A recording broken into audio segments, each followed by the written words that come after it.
자, 이 지금 설날 밥상에 어떤 얘기가 오고 갈까, 올라올까 이게 많은 분들이 궁금해하실 것 같은데 역시 경제, 부동산 얘기 이게 또 아마 많이 올라오지 않을까 그런 생각이 들어요. 오늘 새벽에도 오늘 이재명 새벽에도. 대통령이 글을 남겼습니다. 글을 남기셨더라고요. 야, 이쯤 되면 이제 부동산에서 그걸 이제 불로소득 누리는 분들은 네. 이제 뭐 포기할 때가 온 것 같아요. 포기할 데가 없고. 대통령은요, 이재명 대통령은 한다면 하는 사람이고요. 네.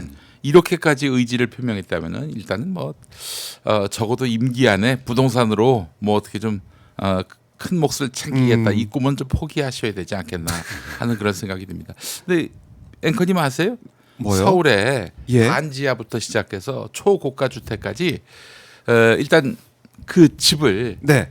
매입할 때 그 가격을 평균을 낸다면 반지하부터 시작해서 초고가 주택까지 그래요? 평균을 내면 평균 9억 7천만 원이에요. 에? 9억 7천만 원. 네. 10억 가까이 10억 된다고요? 가까이 되는 거죠. 그러면 이제 뭐 사실은 청년들 같은 경우에는 네. 내 집 마련의 꿈은 적어도 서울에서 실현할 길은 없다. 이런 건데 아. 이재명 대통령이 다주택자에게 집 소유하지 말고 돈 벌려고 소유하지 말고 내놔라. 지금 그러고 네. 있는 거 아니에요? 뭐겠습니까? 집값을 떨어뜨리기 위한 것이고 청년들에게 이게 또 희망도 주고. 바로 정의의 출발이다. 한국 사회 아. 대개혁의 출발점이다. 이렇게 판단하고 있는 거예요. 집값 안정뿐만이 아닙니다. 우리 사회 공정과 정의의 모든 화두는 다 이 부동산 가격과 연결돼 있어요. 심지어는 언론 같은 경우도 지금 네. 언론사를 소유하고 있는 기업들 대부분이 다 건설사입니다. 서울신문 호반건설, SBS 태영건설 그렇지 않습니까? 그렇네요. 이 건설사들이 건설사의 이익을 위해서는 부동산 경기가 계속해서 가진 자들 중심으로 돌아가야 된단 말이죠. 그러니까 역시 언론 개혁도 이 부동산 개혁과 맞물려 있다라고 봐야 되는 겁니다. 언론들이 그 부동산 자본에 기대에 있으면서 또 부동산 자본으로부터 광고를 받아가지고 운영되는 거 아니겠어요? 네. 그렇기 때문에 부동산 개혁은 우리 사회 대개혁의 출발점이다라는 대통령의 의지가 확고하다는 것을 그런 또 이 아침에 또 확인하게 되는 것입니다. 예. 네. 그러니까 이 오늘도 SNS에 글을 올려가지고 특히 이제 장동혁 대표를 또 겨냥한 그 내용까지 들어 지금 있었어요. 8시간 전에 올라왔다 그러는데 지금 시각에서 8시간 빼면 어떻게 됩니까? 새벽에 몇 시죠? 1시 52분 그쯤 올렸어요. 새벽에 대단하지 않습니까? 대단하십니다. 예. 잠을 안 주무시는 거예요? 그러니까 이렇게 이 부동산 정상화에는 진심이다. 이걸 다시 한번 확인할 수가 있는 것인데 신부님도 이재명 대통령의 이 이어지고 있는 SNS 글을 통한 부동산 정상화의 의지 다 이제 보고 계시죠? 예, 너무 좀 반가운 모습이고요. 일단 그 강력한 의지가 이제 드러나지 않습니까? 그렇죠. 사실 정치는 공동선을 지향해야 되는데 네. 모두에게 이루어야 돼요. 사실 우리가 홍익인간 얘기하지 않습니까? 홍익인간. 홍익인간. 널리 인간을 이롭게 한다는가 특정한 인간을 얘기하는 게 아니고 모두를 이롭게 하는 겁니다. 네. 정치가 그걸 지향해야 되는데 사실 현재 정치 그동안의 정치 행태는 소수 가진 사람 뭐나 특권계층의 어떤 이익을 대변하는 그런 정치가 돼버렸어요. 네. 그래서 이재명 대통령이 하시는 그런 정책들을 보면 이 공동선에 부합하는 모습들, 부합하려고 노력하는 모습들 이런 것들이 많습니다. 특히 이번에 부동산 정책도 마찬가지로 함께 살자는 거죠. 모두가 함께 함께 살자. 예, 집 없는 사람의 소름 뭐 얼마나 크겠습니까? 그래서 네. 우리 다 함께 살자. 사실 우리 주택 보급 주택은 굉장히 많지 않습니까? 우리나라 사람들이 다 한 집씩을 갖고 살아도 세대들이 남을 정도의 이 주택 보급이 돼 있는데 집 없는 사람들이 많은 이런 모습들, 이런 모습들을 이번에 대통령의 강력한 의지로 그런 모습들을 극복해 나가는 그런 게 필요하고 네. 또 집이라고 하는 게 사실 짓다라는 말에서 나왔다고 그래요. 짓다. 그러니까 우리 집이. 삶을 만들어가는 지어가는 것이죠. 사실 우리가 집을 떠올리면은 어렸을 적 추억들이 떠올리지 않습니까? 네. 거기에 살면서 많은 동네 친구들과 함께 놀고 동네에서 놀고 골목길에 놀고 하는 그런 어린 시절에 내 삶을 형성했던 모든 것들이 그 집과 함께 떠올려져요. 그러니까 집은 우리 인생을 짓는 소중한 보금자리인 건데 현재 집은 그게 아니고 그냥 뭐 사고 파는 그냥 뭐 물건처럼 돼버린 거죠. 뭐 물건처럼. 재화처럼. 뭐 그래서 투기수단도 되고. 그렇죠. 그런 모습들을 다시 한번 바로 잡는다는 것은 단순히 어떤 경제 정책이나 부동산 정책의 한 면이 아니라 네. 우리 삶의 근본을 바로 잡는 그런 모습이 아닌가라는 생각합니다. 그러니까 이 대한민국의 이제 근간을 또 바로 세우는 예. 그런 정말 중요한 일을 이재명 대통령이 앞장서서 하고 있다 이런 생각이 드는데. 네. 근데 이번 SNS 글을 보면은 이거 좀 읽어드릴게요. 장동혁 대표께 청와대 오시면 조용히 여쭙고 싶었던 게 있었는데 이번 기회에 여쭙겠다. 국민의힘은 다주택자를 규제하면 안 되고 이들을 보호하며 기존의 금융 세제 등 특혜를 유지해야 한다고 보십니까? 이렇게 장동혁 대표한테 질문했습니다. 공개적으로. 근데 지금 보니까 장동혁 대표 입장은 아직 안 나온 것 같은데 이게 이재명 대통령이 세게 나옵니다. 진짜. 그 질문을 할까봐 안 간 것 같아요. 그럴 수 있겠네요. 우리 박정호 앵커님. 예. 우리나라의 주택 보급률 100%가 된 데가 언제인 줄 아십니까? 그러니까 이제 온 국민이 온 국민이 아니라 온 가구가 그 가구가 세대 예. 한 주택만 보유할 수 있다 했을 때 100%가 100%가 넘었을 그 시점. 꽤 된 것 같은데요. 그죠? 제가 봤을 때 몇십 년 되지 않았나요? 2002년 2002년. 월드컵 때 아, 100%가 넘었어요. 그럼 벌써 24년 정도. 다주택자가 한 명도 없고 다 1주택자가 된다면은 2002년에 이미 온 국민이 한 채씩 다 갖고 있는 네. 온 가구가 아하. 주택 한 채씩 갖고 있는 그런 상황이 되는 것이죠. 네. 이미 그렇게. 그런데 된 지금 상황인데. 그로부터 몇 년이 지났어요? 2002년에 태어난 친구들이 지금 25이 된 그 네. 시점 아니겠습니까? 이때가 되도록 여전히 집 없는 서민들은 거의 9천을 떠돌고 있습니다. 9천을. 그래서 국민의힘 같은 경우는 좀 솔직해졌으면 좋겠다. 그러니까 차라리 나는 다주택자들을 그 편에서 변호하는 그런 정당이 되겠다라고 네. 아예 표방을 하면 그쪽 세력의 대변인이 되겠죠. 근데 그게 아니고 모든 국민들을 위하는 정당인 것처럼 이렇게 하지만 네. 실질적으로는 정말 이 세상에서 좀 더 많이 가진 사람들의 입장을 더 많이 대변하는 그런 모습. 사실 근데 그 더 많이 가진 사람 안에 국민의힘이 자리하고 있고 그런 모습들이 솔직하지 못하고. 근데 더 의아스러운 것은 그런 세력을 지지하는 분들 중에 집이 없는 분들이 많이 계세요. 아. 그런 모순된 모습도 참 아쉬운 부분이죠. 근데 이런 것들이 이재명 대통령의 정책 안에서 모든 이런 것들도 다 좀 바로 잡힐지 않을까라는 생각합니다. 네. 그 사실 장동혁 대표가 이재명 대통령이야말로 그러면 지금 집 팔라고 얘기하고 있는데 이게 말이 되는 소리입니까? 이재명 대통령이 지금 그 관저를 네. 샀어요? 아니죠. 산 게 아니라 그 공직자로 있는 동안 최고 잠깐 공직자로 사는 있는 거죠. 동안 5년 동안 사는 거예요. 그럼 나오면 네. 자기 집으로 돌아가야 됩니다. 예. 근데 그 집을 팔라고 그 무주택자 마인드가- 되는 건데. 그 마인드가 이제 용산에 자기 집처럼 살았던 그 용산 이무기의 마인드이기 때문에 용산 이무기의 마인드. 관저도 네 거 아니냐 이거죠. 이 나라도 네 거 아니냐 이런 식의 마인드인 거죠. 아니 그렇네. 근데 웃긴 게 예. 우리 장동혁 대표는 6채 아닙니까? 그렇- 본인부터 집을 팔고 그런 얘기를 해야 이게 사실은 앞뒤가 맞는 겁니다. 그러니까요. 이 6채 가진 사람이 한 채 있는 네. 이재명 대통령한테 집 팔라고 그러면 안 되죠. 이건 좀 문제가 있어 보인다는 아니, 이게 생각이 이제 들고. 사실 그런 식의 얘기를 하자면 지금 예. 공적 역할을 맡기 때문에 그래서 저기 그 지금 성남집도 있고 저기 관저도 있는 상황에서 두주택자로 이제 몰고 있는 거 아니에요? 그런 식으로 얘기하면 우리 저 윤석열이 김건희는 아크로비스타 팔아야 합니다. 왜요? 지금 국립호텔 있잖아요. 국립호텔에. 언제 나올지도 모르는 일. 네, 그렇지. 영원히 살 수도 있어요.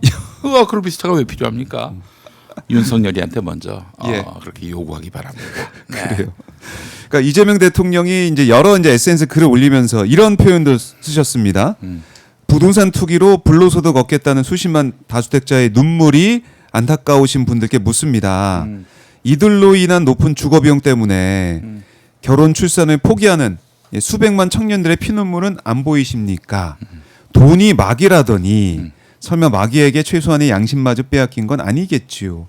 이런 표현까지 쓰면서 마귀. 이 좋습니다. 마귀라는 표현까지 나왔습니다. 시원합니다. 마귀. 예, 이 국민의 힘은 뭐 어떻게 국민에게 마귀라고 표현하냐라면서 뭐 공격을 하기도 하던데 장동혁 대표가 이재명 대통령은 SNS 마귀가 되고 있다. 뭐 이렇게 뭐 비난을 하기도 하던데 실제로 이제 성경에 보면은 돈이 마귀라는 이런 표현이 있었던 것 같기도 하고. 돈을 막이라고 하진 않고요. 예. 돈을 이제 우상화시키지 말라. 돈을 이런 우상화시키지 것들. 사실 말라. 돈은 가치 중립적인 겁니다. 음. 돈으로 좋은 일도 할 수 있어요. 얼마든지. 네. 하지만 돈으로 정말 나쁜 일도 할 수 있고요. 칼이 요리사의 손에 있으면 맛있는 음식을 만드는 재료가 도구가 되지만 강도나 살인자의 손에 들려 있으면 그건 좀 살인 도구가 되는 거죠. 네. 그런 것처럼 돈이라고 하는 것도 그렇습니다. 같이 중립적인데 성서에서 그 가르침은 그 돈을 이제 사실 수단인데 올바른 일을 위한 공동선을 위한 그것이 내 탐욕에 투사돼서 네. 그 수단과 목적이 뒤바뀌는 이런 그래서 그 돈을 신처럼 섬기지 말라는 가르침이죠. 그래서 마테오복음 이게 공관복음에서 마테오, 마르코, 루카, 요한에서 다 다루는데 네. 마테오복음과 루카복음에서는 하느님과 재물을 동시에 섬길 수 없다 이렇게 얘기합니다. 여기서 말하는 재물 히브리 원문으로는 이 마모나스라고 그래요. 마모 아람어로 마몬이라는 말을 이제 그대로 음역한 만몬주의 예. 라틴어로는 만몬입니다. 라틴어로. 그래서 사실 만몬은 그냥 돈 재화 그 수준에서 벗어나서 그것을 신격화하는 걸 그걸 만몬이라고 그래요. 그러니까 돈을 신처럼 그러다 보니까 돈은 그냥 우리 삶을 윤택하게 하고 모두를 위해서 쓰여져야 할 도구인데 그것이 자기 탐욕의 이 투영 대상이 돼서 그걸 섬기는 모습이 되는 거죠. 그래서 그러면 안 그 되죠. 돈의 우상화. 를 아하. 이제 교회 안에서는 그것을 이제 조심하라 이런 가르침을 주는 겁니다. 그래서 사실 예수님의 또 다른 가르침 안에서도 부자가 하나님 나라에 들어가는 것이 얼마나 어렵냐면 그 돈이라고 하는 걸림돌 때문에 그건 낙타가 바늘길을 통과하는 것보다 더 어렵다라고 표현. 그리고 좋은 씨가 이제 좋은 땅에 떨어져야 되는데 가시덤 불에 떨어졌을 때 이게 네. 자라다가 숨이 막혀서 죽어버린다 씨가 그 가시덤 불이 바로 재물이라고 예수님께서 표현하십니다. 그런 등등의 모습을 보면 돈 자체가 마귀는 아니지만 돈에 현혹돼서 네. 하느님의 자리에 돈을 갖다 놓는 이런 모습들이 돈의 우상화 이것이 바로 마귀의 유혹에 넘어간 그런 모습으로서 이렇게 이제 경각심을 주는 대목이 많습니다. 신부님 말씀에서 또 이어서 받자면은 성경에 이런 내용이 있습니다. 어떤 게 있습니까? 고리 대금 업자에게 예. 가난한 사람한테는 이자를 받지 말라. 이런 말씀이 있어요. 이게 마가복음, 그러니까 마르코복음에 보면은 네. 이제 어떤 부자가 신앙심이 아주 좋아요. 그냥 뭐 율법에서 하라는 대로 다 하는 사람이었는데 이 사람이 어느 날 예수님한테 딱 나타나가지고 칭찬을 받고 싶은 거야. 너는 참 훌륭한 신앙인이다. 이런 예. 얘기를 듣고 싶어서 딱 나가서 저는 뭐 온갖 율법을 다 지키고 있습니다. 뭐 이러면서 이제 자랑을 하는데 예수님이 좋아. 그러면은 네 재산 다 팔아서 나를 따라라. 울면서 갔다는 거 아니에요 집에. 예, 울면서. 예. 그거 뭐 팔 수가 없어서. 그렇죠. 아니 그 사람이 알고 봤더니 고리대금업자다. 이런 추후에 성서 주석가들의 또 이야기들이 네. 있습니다. 이걸 한마디로 이제 다 이렇게 요약해서 표현한 게 사도 바오로에서 디모데오에게 보낸 편지 첫 번째 편지에 이런 대목이 나옵니다. 돈을 사랑하는 것은 악의 뿌리. 그러니까 돈 자체가 악이 아니지만 네. 돈에 대한 탐욕 이것이 모든 악을 낳는 뿌리가 되는 거다. 그래서 그런 탐욕을 조심해야 하는 거죠. 예. 탐욕을 조심해라. 그래요. 이 돈이 이제 마귀다라는 거, 돈이 마귀라더니 이런 이재명 대통령의 이제 표현을 보면 성서적으로 풀어주셨지만은 어쨌든 이 돈이라는 것을 움켜쥐고 특히 이제 부동산을 내가 몇십 채씩 막 움켜쥐면서 내 욕심을 채우겠다. 이거는 우리 사회에 살면서 이런 모습은 더 이상 안 된다라는 걸 다시 한번 이재명 대통령이 강조하고 계시는 거죠. 사실 고리대금업자하고 좀 많이 유사한 게 네. 그게 이제 그 부동산을 소유한 사람들인데 제가 예전에 어떤 교회에 나가서 설교를 듣는데 너무 감동을 받은 게 네. 부동산 값이 폭등하던 때였어요. 그때 목사님 부자들이 많이 나오는 동네의 목사님이었는데 설교 중에 그 여기 집이나 건물 가지신 분들 많이 계신데 우리 교우들 너무 올려받지 맙시다. 올려받은 것은 그 어느 정도라 해야지 지나치게 올려받으면 그는 그리스도인의 자세가 아닙니다라고 네. 말씀하셨던 기억이 납니다. 네, 그게 맞죠. 그러네요. 그러니까 이 성서적으로도 지금 이 욕심을 부리고 재물을 탐하는 게 얼마나 또 많은 또 지탄을 받는 일인가 이런 생각도 해보게 되고 이 부동산 문제에 있어서도 우리 청년들의 피눈물을 생각을 해봐야 된다. 우리 전체 사회를 돌아봐야 된다. 이런 말씀이 좀 그런 의미에서 보면 와닿습니다. 이재명 대통령이 참 그 경제적 약자에 대한 따뜻한 마음이 많아요. 제가 성남 시장한테 가장 크게 감동받았던 게 롤링 주빌리라고 이 주빌리가 뭐냐면 희년인데 말하자면은 빚을 많이 진 사람들을 해방시켜주는 그런 것이라고 볼 수 있습니다. 그러니까 이제 그 악성 채권을 교회와 함께 사들였어요. 성남시가. 그래서 그거를 드럼통에 넣고 불태워 없앴어요. 네. 그래서 그분을 이제 더 이상 빚없는 상태로 만들어 버린 거죠.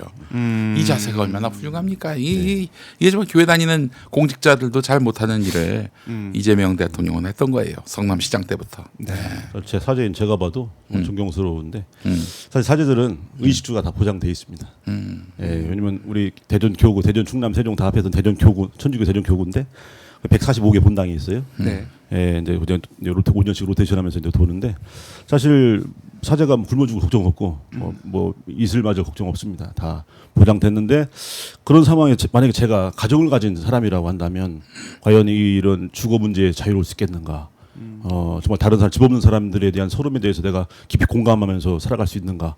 이런 부분에 대해서 생각해 보면 과연 그럴 수 있을까라는 그런 또 생각도 듭니다. 왜냐하면 사람은 다 이기적이기 때문에 그런 면에서 보면 이재명 대통령의 저 모습은 사실 어려서 정말 가난하게 살았다고 해서 가난한 사람 위하는 게 아니거든요. 근데 저런 가난한 사람에 대한 감수성, 모두가 함께 살아가기 위한 그런 세상을 만들려고 하는 노력들 이런 걸 보면 정말 사제보다 더 사제 같은 네. 그런 저도. 느낌이 들어요.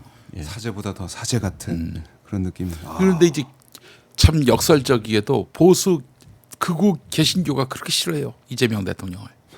그것도 아이러니하지 않습니까? 왜 이렇게 아니 성경의 말씀대로. 그리스도의 정신을 누구보다도 잘 이행하고 있는 그 대통령을 가장 네. 싫어해요. 그 많은 분들이요. 네.